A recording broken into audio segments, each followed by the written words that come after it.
How to manually add a workout to the Apple Fitness app. Hey guys, in this video, we're going to show you how to manually add a workout to the Apple Fitness app. If you ever forget to wear your Apple Watch or the workout just doesn't get tracked, don't worry, you can still log it manually so it shows up in the Apple Fitness app. First, open the Fitness app on your iPhone.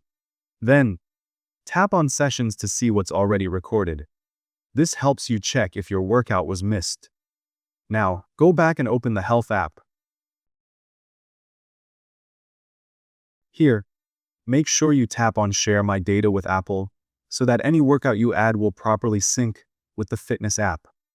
Next, tap on Browse at the bottom right corner of the Health app.